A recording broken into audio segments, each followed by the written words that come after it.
value, sir.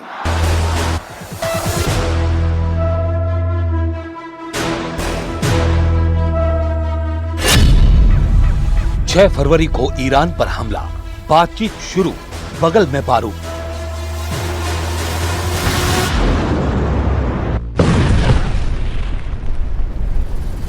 America और Iran एक दूसरे पर हमला करने में रत्ती भर भी रहम नहीं करेंगे। अरब सागर में अमेरिकी आर्माडा यानी युद्धपोत का बेड़ा 20 जंगी जहाजों से ईरान को चारों तरफ से घेर चुका है।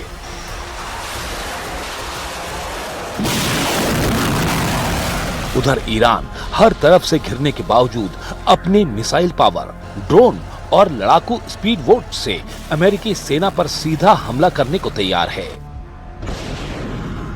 दावा तो यहां तक किया गया है कि पश्चिमी एशिया में मौजूद अमेरिका के 8 देशों में मौजूद 60 अड्डों पर ईरान अंधाधुंध हमले करने को तैयार बैठा है। कुल मिलाकर 40 से 50 हजार अमेरिकी सैनिक अकेले मिडिल ईस्ट में ही ईरानी हमले के निशाने पर आ चुके हैं। ईरान भले ही कागज में अमेरिका और इजराइल के सामने कमजोर नजर आए, लेकिन ईरान के पास कुछ ऐसी जंगी काबिलियत हैं जिसका खौफ अमेरिका और इजराइल दोनों को है। ईरान के पास बेतहाशा बैलिस्टिक और हाइपरसोनिक मिसाइलें हैं। ईरान के पास लंबी दूरी के आसमानी और समुद्री ड्रोन हैं जो अमेरिकी सेना का काल बन सकते हैं। ईरान अच्छी तरह से जानता है कि अगर उसकी मिसाइलों ने अमेरिकी जंगी विमान वाहक पोत यूएसएस अब्राहम लिंकन को उड़ा दिया तो अमेरिका के पैर जंग के मैदान में उखड़ने लगेंगे। ईरान ये भी जानता है कि अगर उसकी मिसाइलों ने अमेरिका के लंबी दूरी के बमवर्षक B-2 को हवा में तबाह कर दिया तो अमेरिका की अरब सागर में सारी अकड़ और धौंस की हवा निकल जाएगी।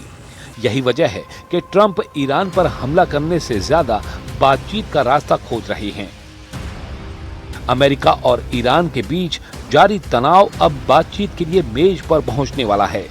अमेरिकी राष्ट्रपति डोनाल्ड ट्रंप का कहना है कि उनका एडमिनिस्ट्रेशन ईरान के साथ बातचीत कर रहा है, जबकि इंटरनेशनल न्यूज एजेंसियों का कहना है कि ईरान के विदेश मंत्री अब्बास रक्काची और यूएस प्रेसिडेंट के स्पेशल एनवॉय स्टीव विटकॉफ 6 फरवरी को इस्तांबुल में मिलेंगे। व्हाइट हाउस में रिपोर्टर्स से बात करते हुए यूएस प्रेसिडेंट ने कहा कि बड़े अमेरिकन जहाज ईरान की तरफ बढ़ रहे हैं। उन्होंने ये भी कहा कि ईरान के साथ हमारी बातचीत भी चल रही है, देखते हैं क्या होता है। ट्रंप ने ये भी चेतावनी दी कि अगर ईरान के साथ बातचीत फेल हो जाती है तो कुछ बुरा हो सकता है। American news website Exxon Mobil ने ईरानी फॉरेन मिनिस्ट्री के 2 सोर्स का हवाला देते हुए दावा किया था कि अब्बास अराक्ची और स्टीव विटकॉफ ईरान के न्यूक्लियर प्रोग्राम को लेकर इस्तांबुल में बातचीत करेंगे। ईरानी न्यूज एजेंसी फोर्स ने एक अनजान ऑफिशियल सोर्स का हवाला देते हुए बताया कि ईरानी प्रेसिडेंट ने ईरान के न्यूक्लियर प्रोग्राम पर अमेरिका के साथ बातचीत शुरू करने का आदेश दिया है। ईरान के सरकारी अखबार ईरान और सुधारवादी डेली शर्क ने भी यही छापा है। लेकिन अगर बातचीत फेल हो गई तो ईरान के टारगेट पर अमेरिकी अड्डे प्राइम टारगेट होंगे। 60 अमेरिकी अड्डों पर हमले का आदेश, खामेनी ने दिया आखिरी आदेश। ये बात अमेरिका और इजराइल अच्छी तरह से जान चुके हैं कि अगर ईरान पर हमला किया तो ईरान का पलटवार बहुत ही व्यापक और विनाशक हो सकता है। इस वक्त ईरान को रूस और चीन से सैटेलाइट और खुफिया जानकारियां मिल रही हैं,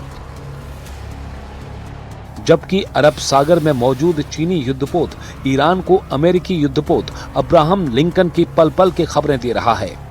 बंदर अब्बास जैसे ईरानी बंदरगाहों वाले इलाके पर 1000 से ज्यादा आत्मघाती स्पीड बोट हमले को तैयार हैं। मिसाइलें और ड्रोन भी हमले को तैयार हो चुके हैं। एक रिपोर्ट के मुताबिक मध्य पूर्व में अमेरिका के लगभग 40,000 से 50,000 सैनिक तैनात हैं। हाल ही में USS Abraham Lincoln aircraft carrier के आने से करीब 5,700 अतिरिक्त सैनिक इस क्षेत्र में जुड़े हैं। उस हिसाब से पश्चिमी एशिया में 60,000 के करीब अमेरिकी सैनिक मौजूद हैं। जो पूरी तरह से ईरानी सेना के निशाने पर आ चुके हैं।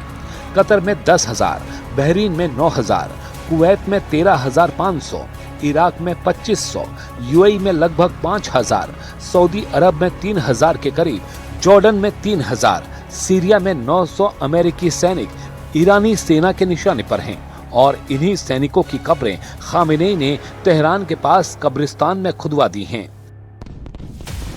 ईरानी सैन्य कमांडरों और आधिकारिक बयानों के अनुसार यदि युद्ध छिड़ता है तो उनके प्राइम टारगेट वो अड्डे होंगे जो ईरान की सीमाओं के सबसे करीब हैं। अल उदीद एयरबेस, चूंकि यहां से अमेरिका के सबसे खतरनाक लड़ाकू विमान और बॉम्बर उड़ान भरते हैं, यहां ईरान की बैलिस्टिक मिसाइलों का पहला निशाना हो सकता है। 5वीं फ्लीट बहरीन, ईरान अपनी स्मार्ट मिसाइलों और सुसाइड ड्रोन से फारस की खाड़ी में खड़े अमेरिकी युद्धपोतों को निशाना बनाने की धमकी दे चुका है। एन अल असद इराक, इतिहास गवाह है कि 2020 में कासिम सुलेमानी की मौत के बाद ईरान ने सीधे इसी बेस पर मिसाइलें दागी थीं।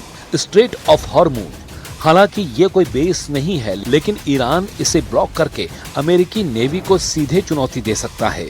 अल दफरा यूएई, अपनी आधुनिक टोही प्रणालियों और निगरानी ड्रोन्स की वजह से ये भी ईरान की सूची में ऊपर है। ईरान ने हाल ही में एक वीडियो जारी किया है जिसमें उसने इन सभी ठिकानों को अपनी मिसाइल रेंज में दिखाया। अमेरिका ने इसके जवाब में अपने पैट्रियट और थर्ड मिसाइल डिफेंस सिस्टम को अलर्ट पर रखा है।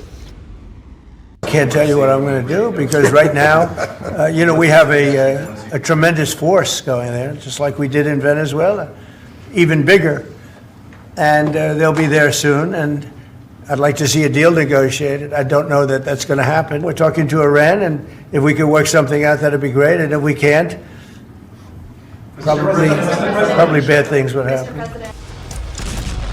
ऐसे में अब देखना होगा कि ऐसे हालात में क्या अमेरिका ईरान बातचीत में फेल होने पर एक दूसरे पर हमला करते हैं या नहीं।